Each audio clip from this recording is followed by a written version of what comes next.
saw you on the side of the street with that cop. What happened? Well, he got me going 30 over in a school zone. What? Are you crazy? Why would you do that? Well, obviously I was in a hurry. I bet you got a huge ticket. Oh no, because I had one of these. What's that? This is my God in the box. You open the lid, God comes out and takes care of all your problems. I actually got the cop to apologize for pulling me over. Seriously? I'm surprised that little thing works. Oh yeah, works for me all the time. No, that is dumb. Okay, tell him. What you really need is a supersized God box, baby. Wow, that's awesome. I know. Oh, come on. You guys don't really think you can put God in a box, do you? Of course. He's there whenever you need him. But you need him all the time. Hey, you can't walk around with God hanging out and exposed all the time. People would see that. But isn't that what being a Christian is? I mean, people need to see God. Katie, look at it like this. Let's say you and God go out for a burger one night. And you order a burger without pickles. And they bring it with pickles. I hate that. I know, it's enough to ruin your night. At this point, you put God back in the box, and you raise your voice at the worker a little bit. The manager hears, he comes over, fires the worker. And then when everything's taken care of, you let God back out of the box. He doesn't know the difference. Have a good night. Nice. Oh, come on. I mean, it doesn't work that way. Of course he knows differently. I mean, you can't just put God in a box whenever you don't want him and then pull him back out when you do. God wants a relationship with you all the time. Blah, blah, blah. Okay, what you're talking about is for people who are perfect, like Jesus. And the Pope. And Mother Teresa. I mean, we are normal people. I don't even think I could live like that. So you're telling me you can live without God? Yeah. Can you live without God? Yeah, that's easy. Can you die without God? Can you die without God? Come on, guys. You can't live without him either. Well, in closing, I'd just like to say,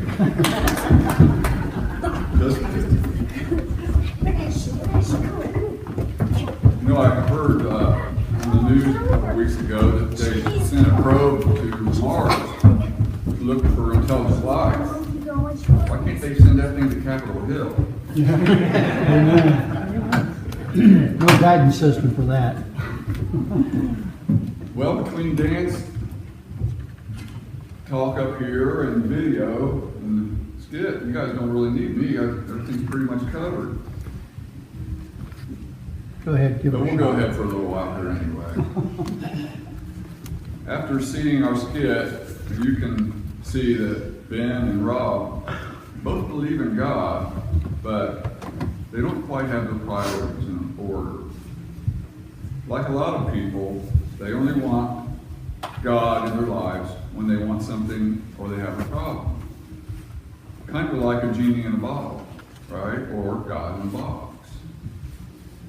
Thank God Katie was there to set them straight, and hopefully they listened to what she said in the end, because we do need God in our lives all the time, and we can't die without him.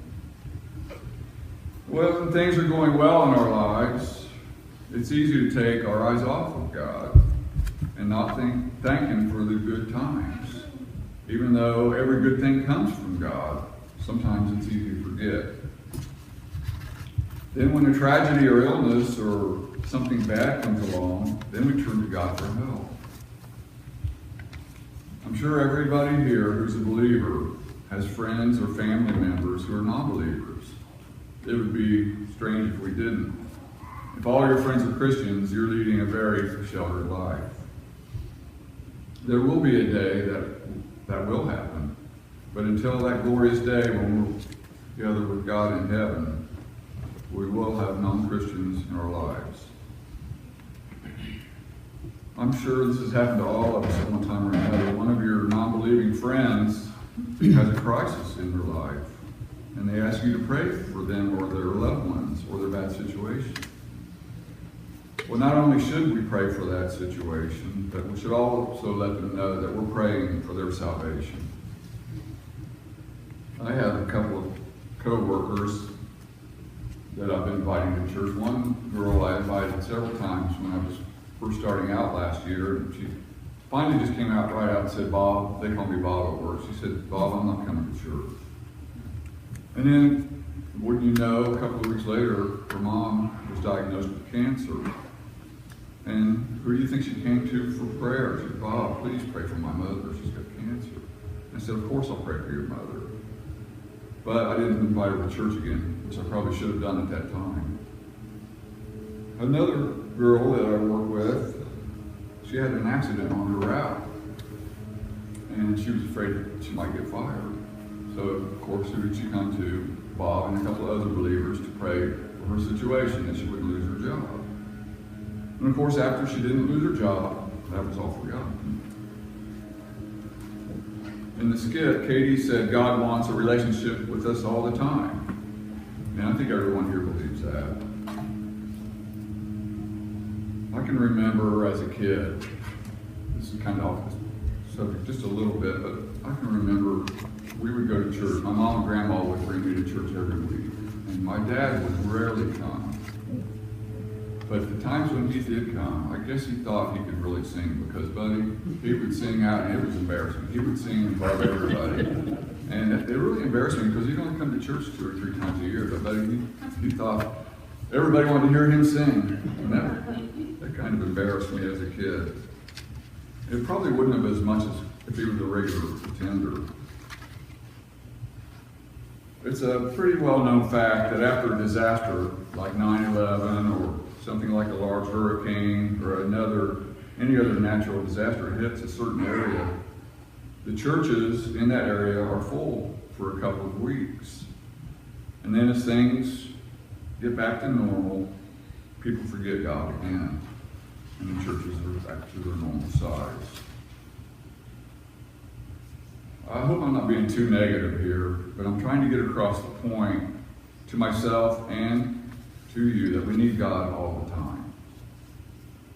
Now I'm going to look at some examples from the Bible where men or people strayed away from God and what happened to them. Most of the time when they strayed from God, it didn't turn out well for them. One of the smallest books in the Bible is Jonah. Now Jonah was one of the minor prophets, and God told Jonah he wanted him to go to Nineveh because their wickedness had risen up and he wanted them to be preached against. But Jonah didn't want to do that. Jonah said to himself, I'm not going to go to Nineveh, I'm going the opposite direction. So he got on a boat and was headed the opposite direction of Nineveh. Well, I think we've all heard the story, but I'll go on with it a little bit. A great storm came up against the boat that Jonah was on, and the men on the boat were non-believers, and they said, what has caused this disaster to come upon us? And at that time when they were talking about this, Jonah was actually beneath deck. He was asleep. And they went down and woke Jonah up, and he said, is this your fault that we're going through this? And Jonah said, yeah, it is. He admitted it. He said, if you throw me overboard, the storm will probably stop. Well, they didn't want to do it because they feared God, even though they weren't believers. But Jonah said, yeah, go ahead and throw me over, and they did. They threw him into the ocean. Well, you might think that was the end of Jonah's story, but it wasn't. God wasn't done with Jonah yet. A large fish, probably a whale, we don't know that for sure, came and swallowed Jonah. And he was in the fish for 3 days and 3 nights. Now, can you imagine that? Yeah. That would be pretty gross, wouldn't it? And all the time he was in there, he was praying to God, you know. Well, wouldn't you know that the fish spit Jonah out right up the shores of Nineveh? What were the odds of that? Well, Jonah thought, well, maybe I better go ahead and do what God wants. And he went and preached to the Ninevites, and they all repented. And even after they repented, Jonah was unhappy with God because he didn't want them to repent. Even though he preached to them, he was still unhappy with God. Another story we're familiar with is Samson. Everybody knows the story of Samson and his long hair. His hair had never been cut. And Samson thought that's where his strength came from. Well, Samson kind of strayed from God and got hooked up with a lady named Delilah.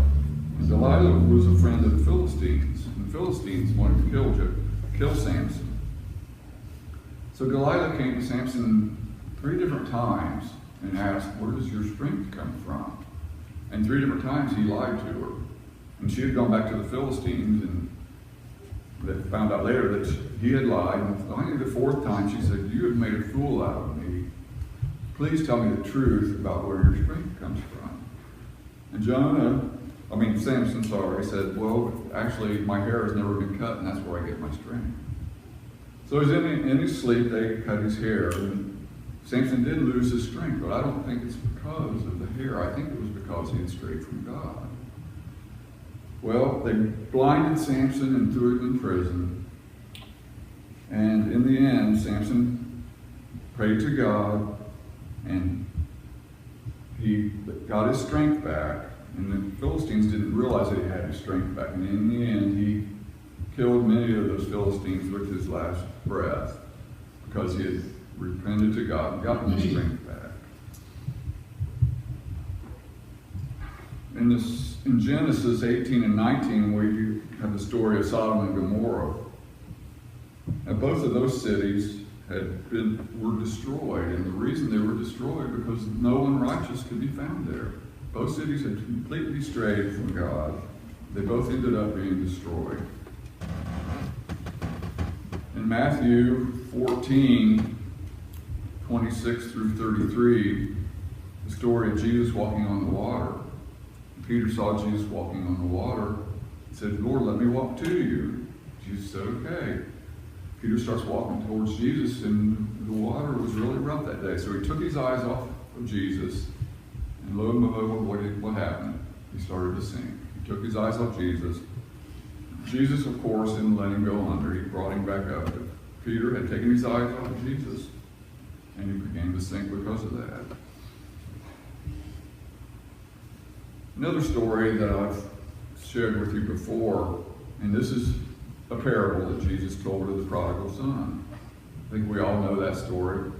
The rich man had 2 sons, and the younger son wanted to take his inheritance, and he went off and squandered it with wild living. And once he realized the mistake he had made by leaving his father, which in this instance was represented as God, he came to his senses, and he came back to God, and of course God accepted him back. So that's, if you've ever done anything like that, if you've strayed from God, he will accept you back. We have all the chances we need until he comes back. But let's don't stray from God. Let's don't be like the prodigal son, which I was in my life at one time. Being a Christian and trusting God every day does not guarantee that we won't have problems or illness or one of our loved ones will die. But what a Christian does guarantee is that when we struggle, he is there to help us through the bad times. It gives us peace knowing that our future in heaven is secure. Thank God for that. Now, I'm sure that a lot of us realize that our government would love the name Jesus never to be spoken in this country again. But we need to keep speaking the name of Jesus. Everywhere we go, this neighborhood out here needs Jesus just as much as any neighborhood in this city or in the country does. We do the food pantry out here, and every time I help somebody load a car, I'm sorry, I shouldn't say every time, but most of the time I help them load their food into the car. I invite them to church, and none of them have come yet. But I'm not giving up. They see the ministry we have, and they see the church, and I point out to them, this is our church. We'd like to have you come. I'm hoping one day that some of them will, because they need it. This country, this community, they need Jesus, and we need to get the word out to them.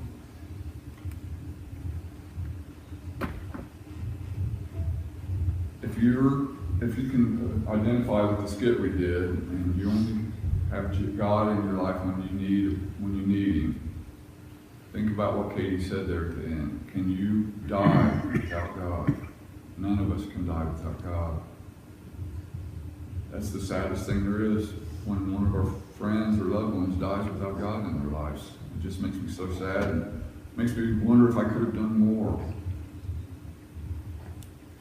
Now we're going to go to the invitation here song here in a minute. If you haven't made that decision for Christ in your life, I pray and I hope that you'll make it today. And if you strayed from God, He wants you back. He loves you so much, He'll never give up on you. So we're going to go to an invitation song. If you have a need to become a Christian, you want to be baptized, if you have any kind of prayer request that we can help you with, please come forward at that time. We'll pray and we'll help you with any need that you have. Thank you for listening, and listen to our invitation now.